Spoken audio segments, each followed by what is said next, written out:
Hello, everybody, and thank you for tuning in to the Liberty Report. With me today is Daniel McAdams, our co-host. Daniel, good to see you. Good morning, Dr. Paul. How are you? Doing well, thank you. Good. And I'm hoping that our opposition, those people who are trying to destroy our country, I hope they're not doing as well. Yeah, because they're running into a little trouble, and we want to talk about that. You know, the competition among groups. Is it only one group and they're getting along very well, or are they overstepping their bounds and they're getting into trouble, which they should, because they don't have a very good program lined up for us. But you know, there's this whole idea that maybe the whole thing of the rioting is going to backfire. Of course, we hope so, but they have a lot of support, you know, because it's related to race, and this is, and nobody can be against it. The big corporations aren't really fighting it, even the ones who are being punished by this, and they're just getting by on this. At the same time,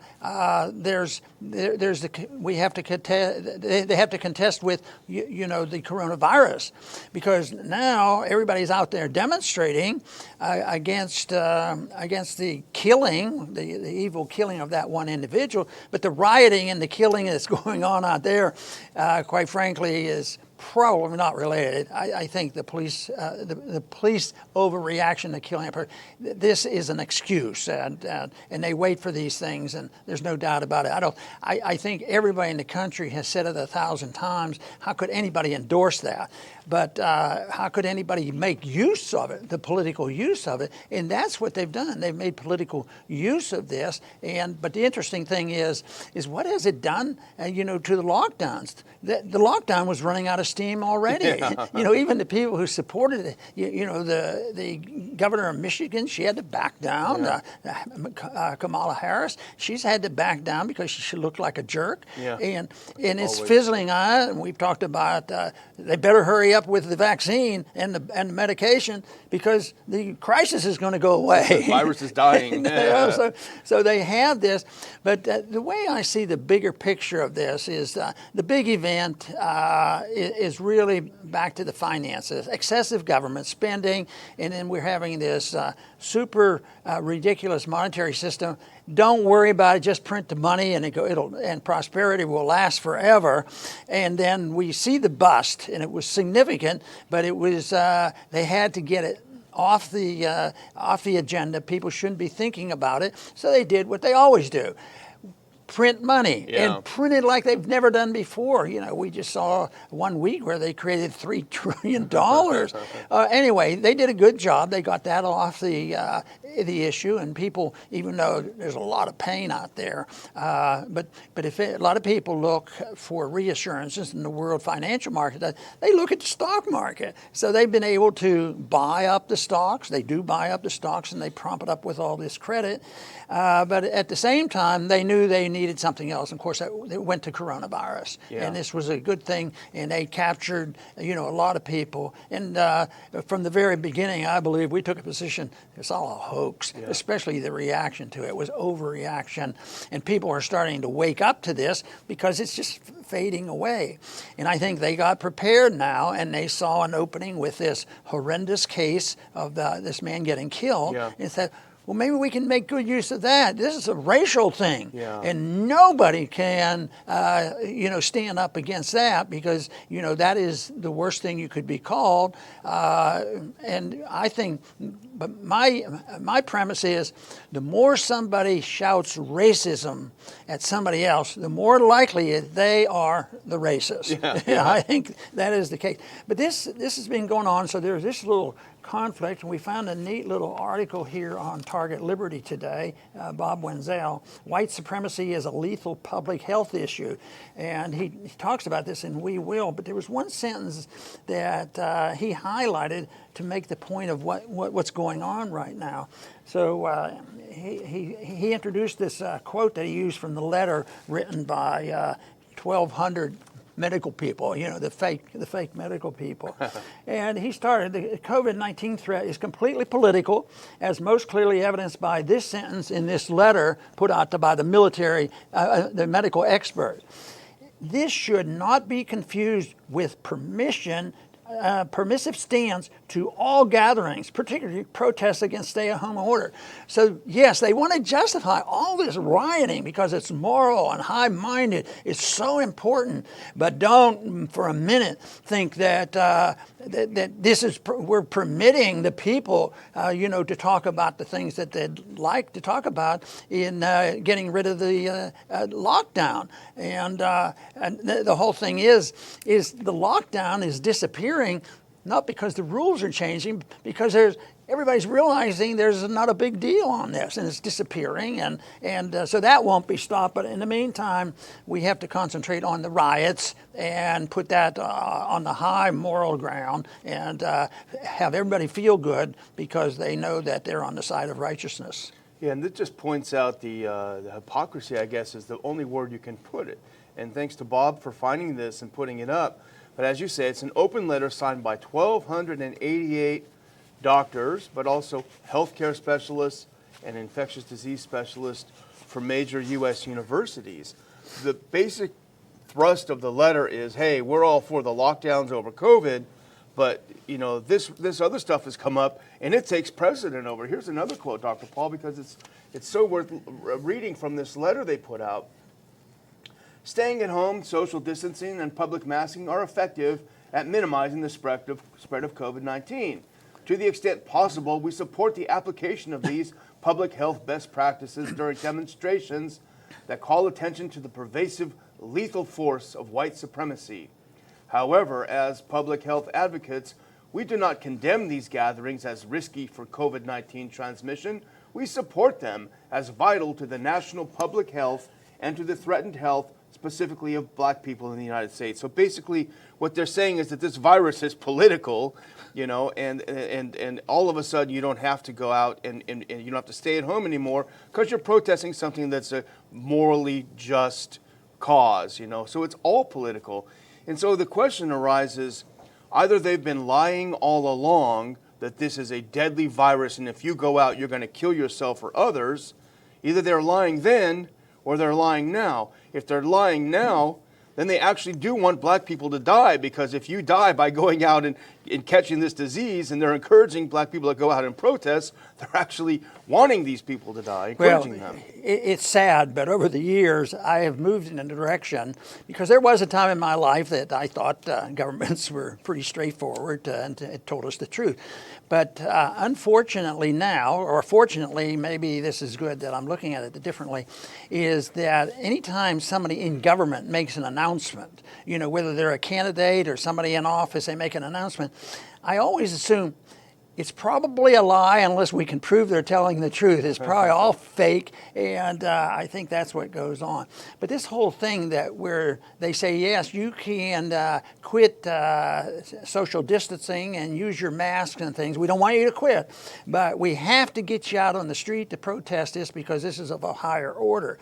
And to me, it suggests, I don't know whether this fits or not, but it looks like they want their cake and eat it too. Yeah. They want to criticize at the same time. They don't want to give up what they already have, but I don't think they're going to have a choice. I think the people are just going to flat out quit, and they have. It's getting better. And so we mentioned it once, the one I guess it was a restaurant or a bar or something. No, nobody's permitted with a mask. That sort of tells the sentiment. The other thing that demonstrates the sentiment is shifting, and this has been a month ago, is when they announced that a cruise liner, was opening up, they had double booking. Yeah. I mean, they haven't said all of a sudden that it's the end of the world. So but what the tragedy there is, yes, they may give us a little bit back, but they're going to always retain, and that's why we have feared this.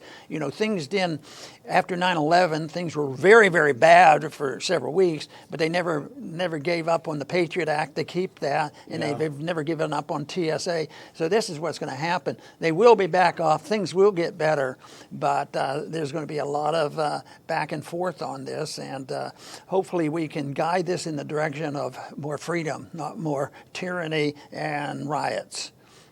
Well, there are other people than these doctors who are showing their political nature when it comes to the COVID and versus the protests/riots. And one of the worst guys out there, he's got to be one of the worst, even Cuomo thinks he's bad, is Bill de Blasio, the mayor of New York City. The guy is a hypocrite par excellence. And he's a guy who, as you know, shut down the place tighter than a drum. Nobody can go out. Nobody can do anything. Let's put up that next quote. Here's de Blasio now saying, well, you know what, it's okay, even though you can ignore the shutdown because demonstrating against, quote, 400 years of American racism is far more important than saving your lives. And the other thing that he said, though, is you can go out and demonstrate against this racism, but you can't go to church. You can all gather, thousands of you together on the street to protest this, but the churches are still closed. He hates religion. And show the next one, though. Here's his own daughter. He's proud of his own daughter for violating the stay-at-home orders. She went ahead and got herself arrested. His own daughter, she was arrested Saturday night in New York City with approximately 100 other demonstrators who were blocking the road and throwing unknown objects in the direction of the police. The mayor's own daughter participating in throwing things at the police, and he says, I'm awfully proud of her.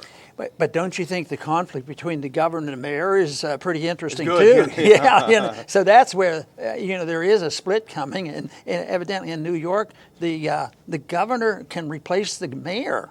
Really? I think that's what I heard. I better double check that. But no, that the governor has a final word. Maybe it's suspension or something like that, some detail. But the interesting thing is that two people like that in New York, and Cuomo was pretty strong on saying that de Fazio was blew it. He messed up. Yeah, he went overboard. Well, here's Whitmer, the great governor of Michigan, right? She's the one that shut down. She's the one acting like a tyrant. You can't even buy seeds for your garden. That's unnecessary. Don't you dare. She's the woman, she is the governor who prosecuted the elderly barber that you've talked about, who said, I just want to work. She prosecuted him for cutting someone's hair. And now she says, here's a headline, Gretchen Whitmer encourages areas for peaceful demonstration. Well, the churches are still restricted. And we actually have a clip of her saying this, that I encourage, this is the lockdown governor of all lockdown governors. Let's listen to this clip of her yesterday telling people to go out, demonstrate.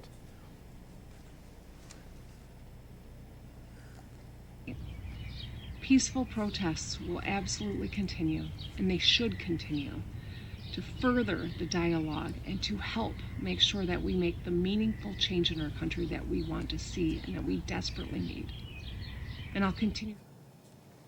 The protests will absolutely continue, but don't go to church, don't get your hair cut. She actually finally had to backtrack earlier this week because the hypocrisy was too much even for her, and she had to start backing off a little bit on her orders that nobody can open their business. Now a few people can actually open their business. Well, we have mentioned this several times, but I believe strongly that one of the motivations of those who place all these regulations on, and it is control of people. This whole thing about the vaccines and tracing and following us and all their records and the passports that we'd have to get.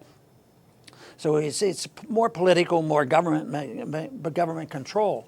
But it's also into it, and you can see it here, there's an anti-Christian, anti-religious attitude about these people because it makes no sense on what they're doing, because it's okay to go out. The size of the group makes no difference if you're on a holy mission. Their holy mission is rioting and stealing, and they justify it too. That's the part that is so hard for people to understand. It is hard for people to understand, and the media plays a very important role in this. How many months, Dr. Paul, did the media spend attacking people who are resisting this forced house arrest? Oh, you're just selfish. You just want to go get your hair cut. You don't care if people die. You're the worst person on earth. And now all of a sudden they switch on a dime and say, protests, these are great. Get out in the street.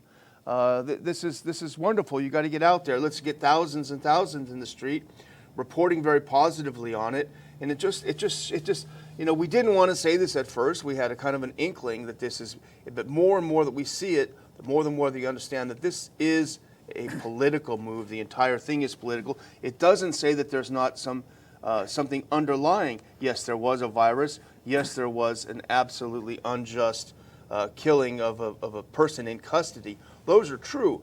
But just like in places like Ukraine, where there was, remember, some economic unrest, and that was manipulated to turn into a coup d'etat, I think that's what we're seeing here. We're seeing some legitimate concerns being manipulated to turn into a coup d'etat.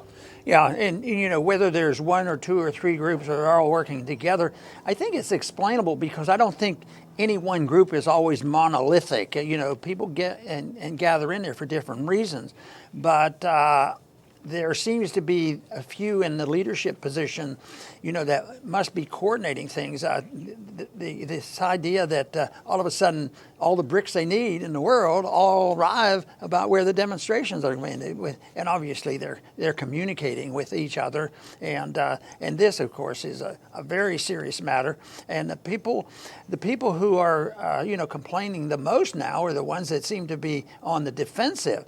And it's hard to predict how this is going to work out, but I know one thing: the less we do on our side of promoting liberty as a solution rather than authoritarianism, the worse is going to happen, and the longer it's going to last. It's sort of like in the monetary system. If you don't rein in the whole principle of deficits don't matter and printing money doesn't matter, it really will drive our economy into oblivion, which we're on our way to. And these events just make it that much worse. And right now, in the midst of all this, on a foreign policy statement, Daniel, when I see this, and then when I look at our policy and the hatred toward China, not that I love China or anything else, but why do we have to buzz their airplanes in Russia and China? And why do we have to send our ships over there and see if we can bump into one? It's just waiting to start something. It makes no sense at all. That's saying, well, if you don't do that, you're not showing your strength. Yeah. Well, maybe we ought to show a little wisdom. That might be more important than just brute strength. And you don't have to be weak to show a little wisdom either. You can be strong and willing to develop your interests. But, going that far away from our home to try to stir up trouble, so that's going to be a big issue. And maybe the problems at home will. I've often said that eventually, the foreign policy will end because we're not going to be able to afford it. But right now, I would say the dollar is going to work for a while, as long as there's nothing to compete with it. But I think there will be competition. Eventually, it will be. But why not start right now? If we have to deal with it, why don't we just bring our resources home here and quit trying to start a fight either in Venezuela or Iran or Russia or China? There's no need for that.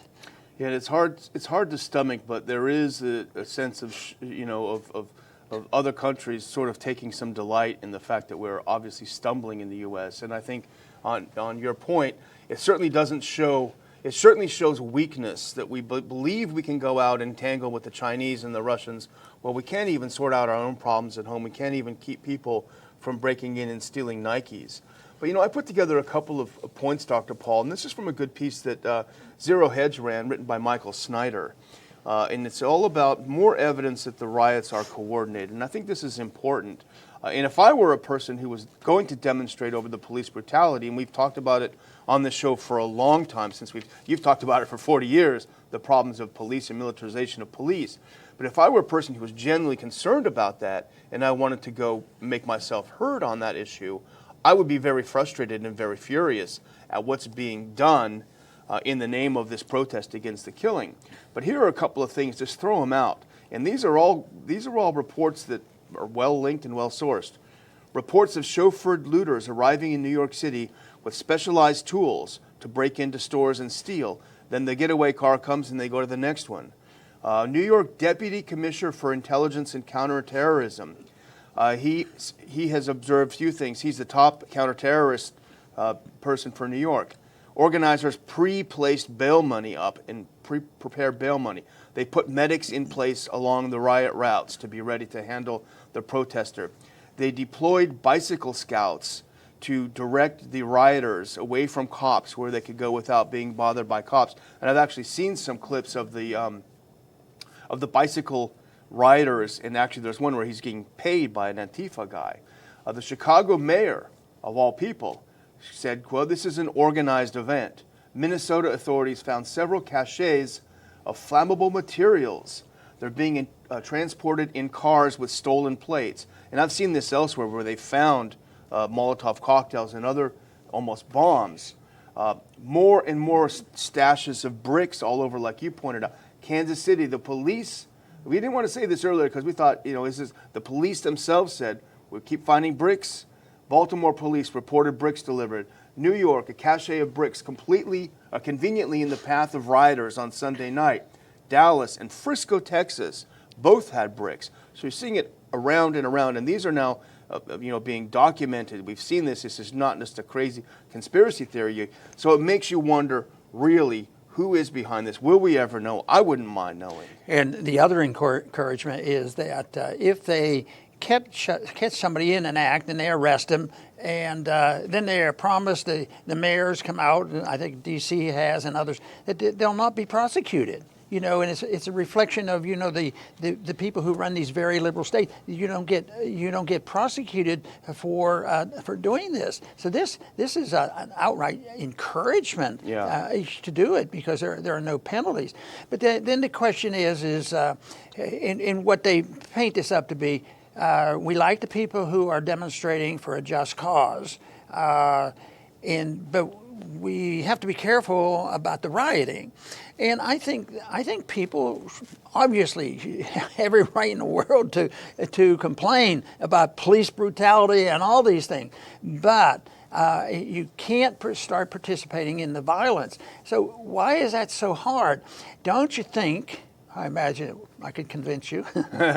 Well, don't you think that if there's a bunch of kids walking around the road and they're demonstrating, they have a sign up and they're not hitting or doing anything, but what if they all of a sudden have a wheelbarrow loads of bricks and they start throwing from a window? Isn't that an act of violence that should be treated quite differently than somebody expressing themselves in public discourse? So there is a point where you can actually figure out when somebody has moved up the ladder on initiation of violence and the aggression that goes on, but it gets ticklish because sometimes it's overwhelming, and when the numbers grow and they can do this, this planning, because 150, 200, 300 people who have a point to make, you have to do some planning to have truckloads of bricks brought in. Yeah. I mean, that's just totally bizarre. But it also then raises the question.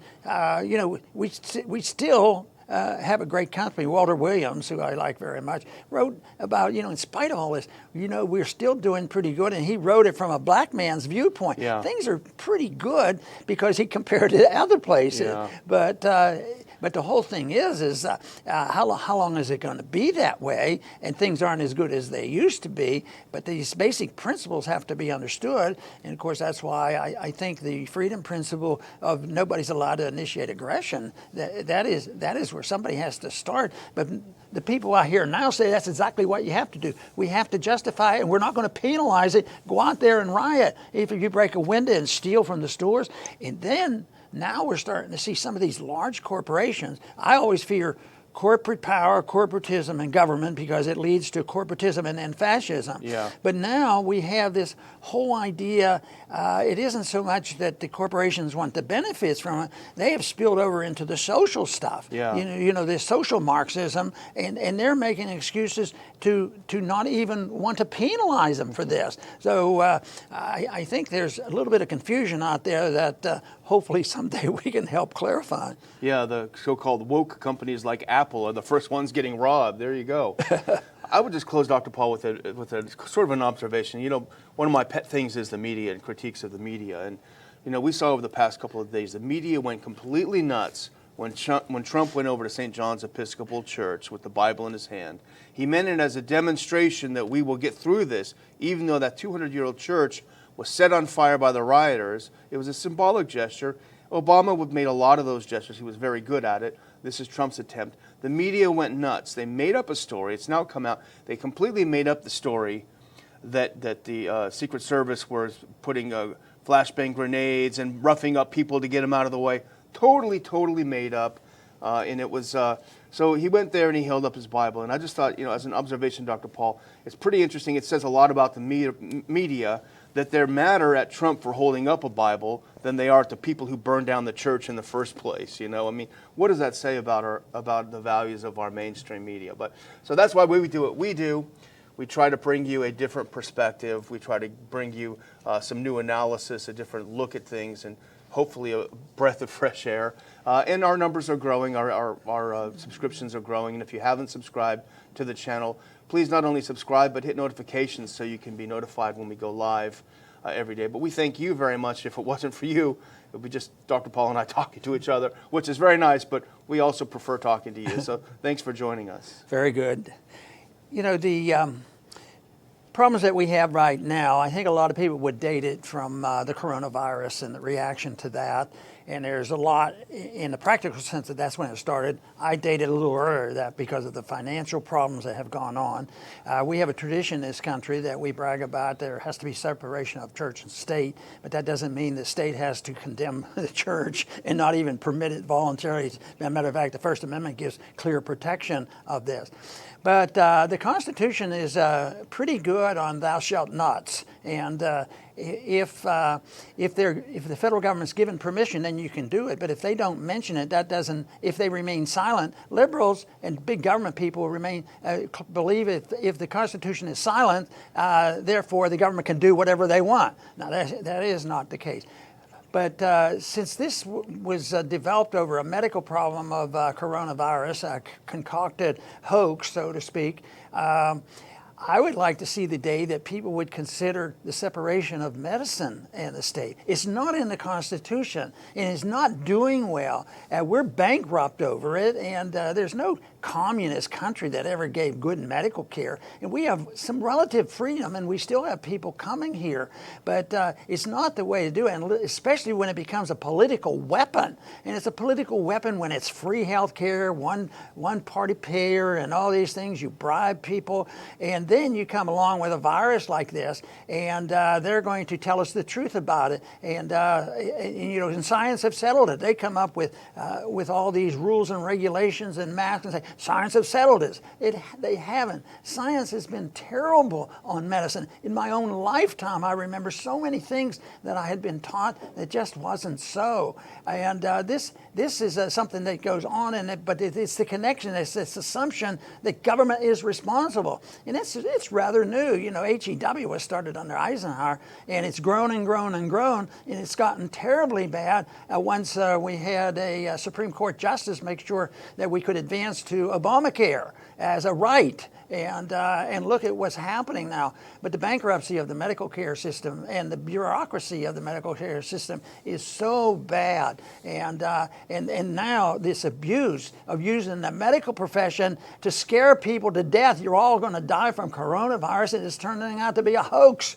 Not the virus and the flu and all this. It's the hoax is really the need for the overreaction, legally and practically and morally. It was way overkill, and it's done a lot of damage, but it all started once the people conceded and thought they were going to get free medical care and it was all going to be perfect, and turn it over to the government. But you can say that about a lot of things, the government does. If the government can take care of us, make us safe and secure and prosperous, and of course you get the exact opposite. So the answers can be found very easily in a philosophy that says nobody can commit aggression against anybody else. You can't hurt other people's property. If we did just a little bit more of that, we'd be a lot better off, because basically that's what most of the great religions have taught. You're not supposed to lie, cheat, steal, and kill. And our Constitution doesn't permit it either. So the answers are there. It's the people who want as a position they take that violence is proper. And that's it. That's the justification for this robbing and killing and rioting. If that is accepted as demonstration and proper, and it supersedes, peaceful demonstration, then we're in big trouble. But I think the people are waking up. More people, when you see these liberal governors and senators switching their tune, and they're racing now to maintain their control by getting a vaccine out, because pretty soon this crisis is going to be over. What are we going to do? Well, maybe we can have another riot going on. We'll instigate something. But anyway, I believe that we will continue to do our best job to present the case for peace and prosperity, and that to me is what our goal ought to be. It's easy to understand. It's part of what the American tradition has been all about. I want to thank everybody for tuning in today to the Liberty Report. Please come back soon.